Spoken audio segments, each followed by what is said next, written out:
Bonjour à tous, nous sommes à Sainte-Marie-la-Mer, tout proche de Perpignan. Aujourd'hui, nous allons assister à une démonstration assez insolite pour détecter les fuites d'eau.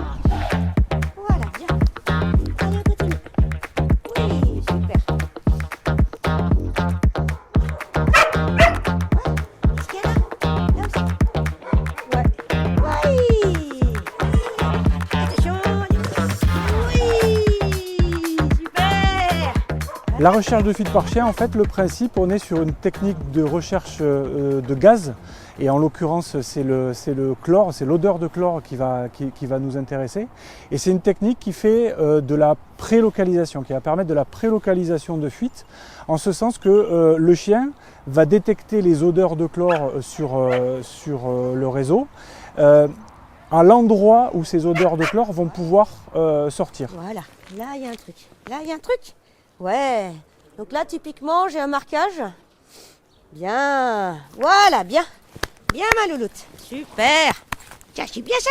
Oui. Le chien va être un prélocalisateur et ensuite, derrière, les chercheurs de fuite vont resserrer le dispositif pour vraiment trouver la localisation exacte. C'est une technique qui va nous permettre d'aller diagnostiquer des canalisations sur lesquelles on a, nous, de la difficulté avec nos matériels.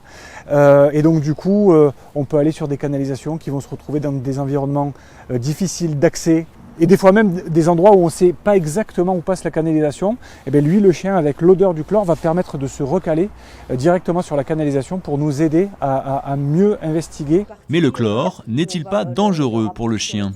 Et ben, on s'est renseigné auprès de vétérinaires et ils nous ont dit que, étant donné le taux qui est utilisé dans l'eau, il n'y a vraiment aucun danger. Dans 90% des cas, la détection réalisée par les chiens correspond bien à des fuites d'eau. La prestation est éprouvée. Les chiens peuvent travailler plusieurs heures par jour, mais avec un temps de concentration de 20 à 30 minutes, ils devront faire un certain nombre de pauses. Et en été, les opérations sont inefficaces. C'est plus compliqué pour les chiens de travailler parce que quand il fait chaud, comme l'être humain, le chien il fatigue beaucoup plus vite. Et ensuite, parce qu'il y a d'un point de vue technique pur, le chlore va avoir tendance à se dissoudre très vite et donc à disparaître et puis être détectable par les chiens. En France, près de 20% de la distribution de l'eau est perdue à cause de ces fuites, soit environ 900 millions de mètres cubes par an, la consommation annuelle de plus de 16 millions d'habitants. Ici sur la métropole Perpignan-Méditerranée, qui connaît de fortes sécheresses en été, les chiens font partie d'une stratégie globale pour traquer les fuites d'eau. Il n'y a pas que les chiens, il y a déjà les compteurs.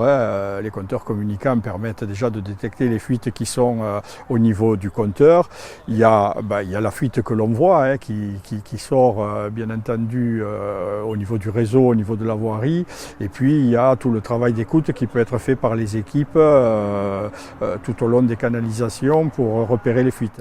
Selon la métropole Perpignan-Méditerranée, la perte d'eau potable dans le réseau de distribution est évaluée à environ 20%, mais devrait être réduite à 10% d'ici 2035.